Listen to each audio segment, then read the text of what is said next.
charmants téléspectateurs, je suis heureuse d'être avec vous aujourd'hui sur Supreme Master Television dans le végétarisme, le mode de vie noble. Cela va être un plaisir de partager avec vous aujourd'hui une belle recette succulente de tarte tatin. La tarte tatin est une tarte dans laquelle nous mettons les pommes d'abord et la pâte par-dessus. De cette façon, les pommes sont légèrement caramélisées, moelleuses, la pâte très ferme et la présentation est superbe et on peut amener ce plat n'importe où, mais surtout cela fait grande impression avec les amis, les collègues, dans une fête.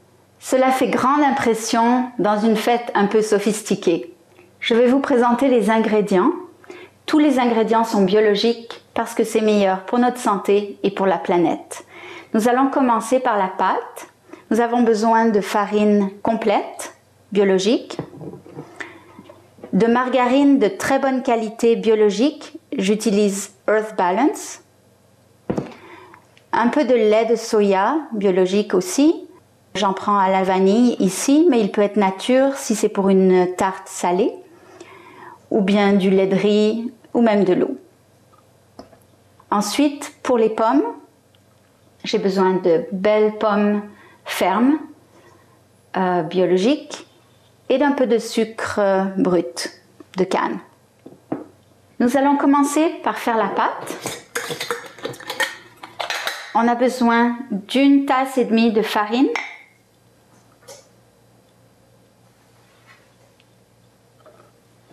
une tasse et demie. Voilà. On a besoin également d'une demi-tasse de margarine.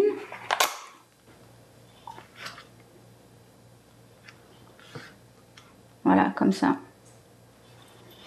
Voilà, ça donne à peu près ça comme quantité.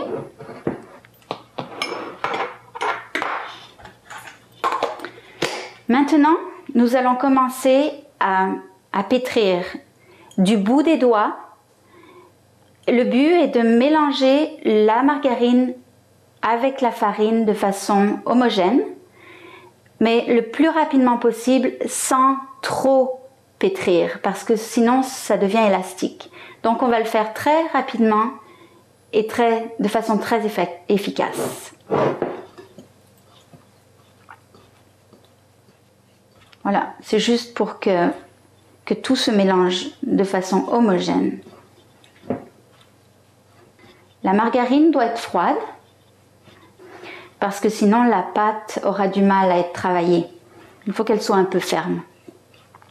Voilà, alors je fais des gestes du bout des doigts pour bien mélanger ensemble.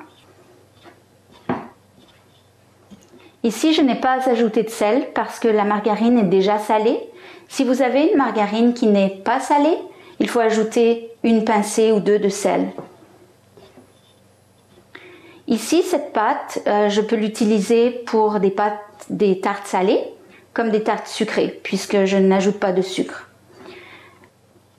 Voilà, alors là, je sens que tous les petits morceaux de margarine sont bien intégrés dans la farine.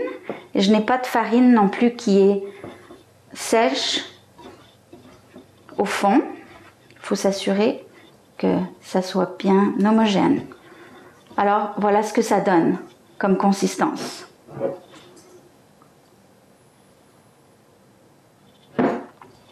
Maintenant, pour faire tenir la pâte ensemble, je vais ajouter graduellement un peu de lait de soya. Comme je l'ai expliqué, ici je prends du lait de soya vanillé parce que c'est une tarte sucrée.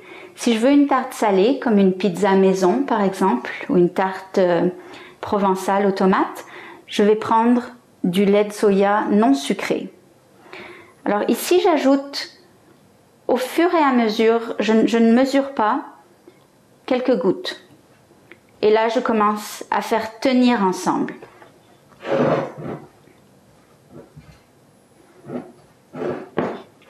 J'en ajoute un peu. Il faut le faire graduellement parce que si la pâte est trop mouillée, ça ne fonctionne pas très bien. Elle devient élastique et elle colle. J'intègre le lait de soya. Voilà, ça commence à ressembler à quelque chose. On voit que ça commence à tenir ensemble. Là, j'ai besoin d'un peu encore de liquide pour que ça tienne complètement ensemble. Alors, j'y vais graduellement, petit à petit. Voilà, là, ça commence à bien tenir ensemble. Alors, je rassemble tous les petits morceaux et je m'assure que le milieu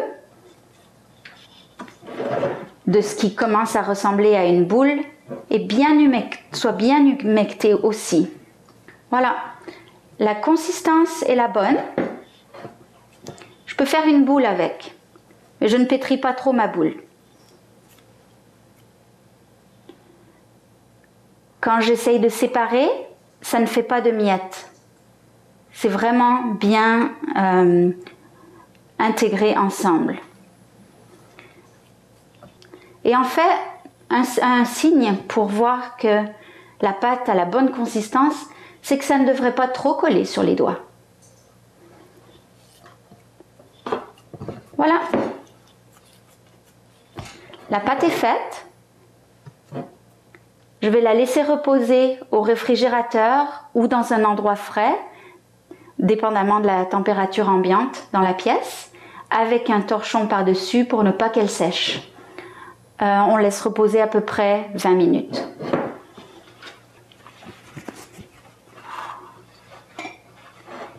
Et pendant ce temps, on va préparer les pommes. Pendant que la pâte repose, premièrement, nous allons faire chauffer notre four à 425 degrés Fahrenheit ou 220 degrés Celsius. Quand nous mettrons la tarte dans le four, il faudra réduire la température à 350 degrés Fahrenheit ou 180 degrés Celsius. Pour l'instant, nous allons beurrer le plat.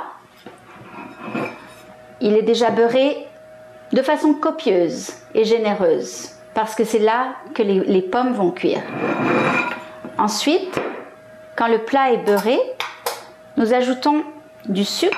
Ici, c'est du sucre vanillé. Alors, je mets toujours une gousse ou deux de vanille dans le pot de sucre.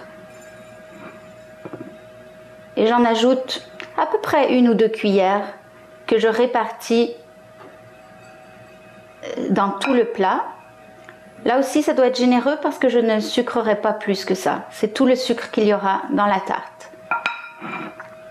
Puis comme on veut que les pommes caramélisent un peu, on doit mettre une couche de sucre qui soit suffisante pour couvrir le fond du plat.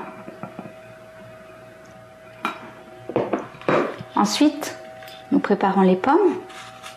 Alors, je pèle.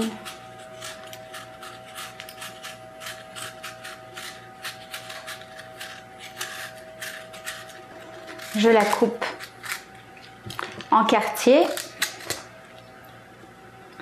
Et en fait, ce sont des huitièmes que nous allons mettre, dépendamment de la taille de la pomme, bien sûr, mais pour une pomme moyenne, c'est le cas. Donc, pas des tranches trop minces.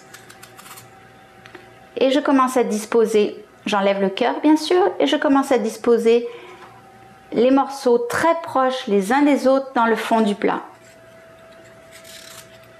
Et je continue jusqu'à ce que tout le fond du plat soit rempli et couvert de morceaux de pommes. Une fois que les pommes sont toutes disposées dans le plat, voilà à quoi cela devrait ressembler. Elles doivent être très près les unes des autres, disposées en bon ordre. Et on peut même ajouter, s'il y a quelques petits espaces de libre, on peut ajouter des petits morceaux de pommes. Maintenant, c'est le moment de préparer la pâte. Notre pâte a bien reposé. Et c'est le moment de l'étaler. On va mettre un peu de farine sur notre planche. Étaler partout. C'est très important de mettre assez de farine pour que la pâte ne colle pas.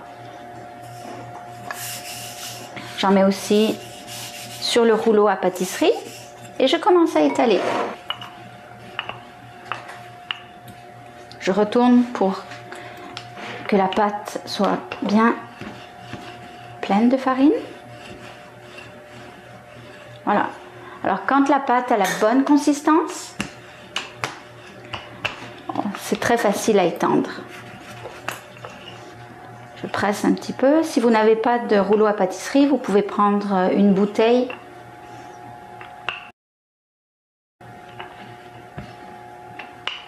Voilà, la pâte est roulée. Maintenant, je vérifie qu'elle est de la bonne dimension.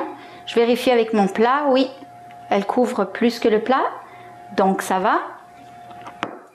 Maintenant, pour déplacer la pâte, voilà un petit truc qui fonctionne à tout coup. On la plie en 4. Une fois, 2 fois. Là, je peux la soulever dans une main. Et c'est surtout vrai quand on a un plus grand plat à couvrir, la pâte risque de se déchirer. Là, ça n'est pas le cas. Je la déplie par-dessus mon plat et je la rentre maintenant à l'intérieur en essayant de ne pas déplacer les pommes. S'il y a trop de pâte, je peux la couper et avec les restants, on peut faire des tartelettes. On dispose la pâte dans des petits plats et ça peut être une petite gâterie pour vos enfants, votre conjoint, vos voisins, vos collègues au travail ou pour le petit déjeuner. La pâte peut toujours servir à quelque chose. Alors voilà, je m'assure que la pâte va jusqu'au fond du plat. Voilà à quoi ça ressemble. Je vais faire quelques petits trous par-dessus parce que les pommes en cuisant vont relâcher un petit peu de vapeur. Alors pour m'assurer que la pâte ne gonfle pas, je fais des petits trous. Voilà, et je suis prête à enfourner maintenant. Après 25 minutes que votre tarte est cuite dans le four, vous pouvez vérifier avec la pointe d'un couteau si la pâte a la bonne consistance et est bien cuite. Si elle est encore tendre, laissez encore 5 minutes. Si elle commence à être dure et un peu dorée, il est temps de la sortir du four. Ça dépend des fours, ça peut être 25 à 30 minutes. Maintenant, j'ai vérifié. La tarte est cuite, alors on va la démouler bien sûr parce que ce n'est pas la façon dont on va la manger. On va la manger à l'envers. Alors ici, je vais la retourner.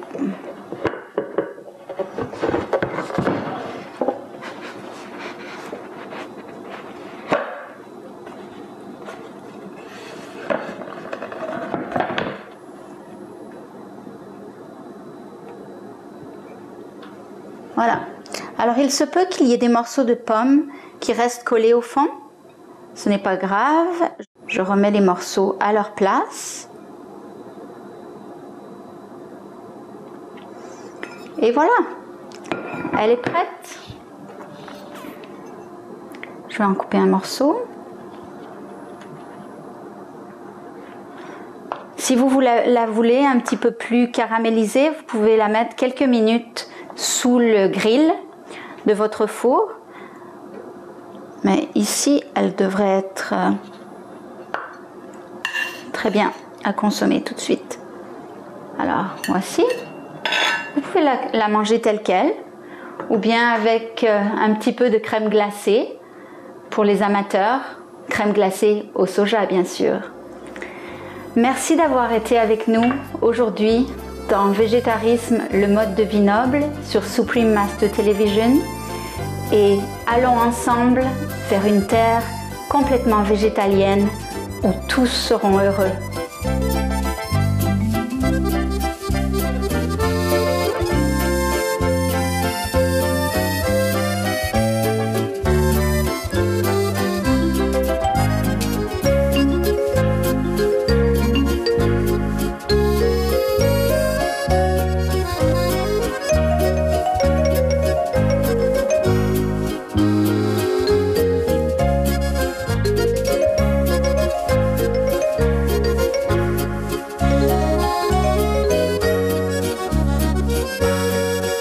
For more details, please visit www.suprememastertv.com/VEG.